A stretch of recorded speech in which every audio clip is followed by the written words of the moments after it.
വഴിയിൽ ഉപേക്ഷിച്ചിട്ട് വരാൻ എന്താ കരിമ്പൂച്ചയാ? മനുഷ്യനായ എത്ര ക്രൂരത പാടില്ല. ഇങ്ങോട്ട് വരട്ടെ, കഴിച്ചോളൂ കേട്ടോ. എന്താന്നറിയില്ല ചേച്ചി, ഇപ്പൊ എത്ര കഴിച്ചാലും വിശപ്പില്ല. ആർത്തി കൂടിട്ടാവും. വെള്ളം കുടിച്ചോളൂ. ആരും ഓർക്കുന്നുണ്ടാവും, അതുകൊണ്ടാ. ഓർത്തത് വേറെ ആരുമല്ല, ഞാൻ തന്നെടാ തെണ്ടി. പിടിക്കേണ്ടടുത്ത് തന്നെ പിടിച്ച് നീ വീണ്ടും നുഴഞ്ഞു കേറിയല്ലേ? ഉരുട്ടി വിഴുങ്ങവൻ. ചേച്ചി, ചേച്ചിയാ? ഞങ്ങളുടെ അവിടെ പെണ്ണുങ്ങളെ ചേച്ചിനെ വിളിക്കാം. ഈ പാവത്തിന് ഒരു മൃഗത്തെ പോലെ വഴി കൊണ്ട് തള്ളിയതും പോരാ, വീണ്ടും വന്ന ആളാവുക. പാവോ?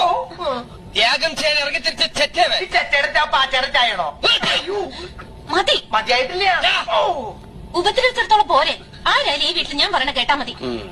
സത്യം പറഞ്ഞ വിഷമം കൊണ്ട് ചത്താലോന്ന് വരെ തീരുമാനിച്ചതാ. അയ്യോ, എന്നിട്ട് എന്ത് പറ്റി? മരിച്ച പോസ്റ്റ്മോർട്ടം ചെയ്യലൊന്ന് പേടിച്ചിട്ടാ. കുടുംബത്തിൽ കയറ്റം കൊള്ളൂലവന്.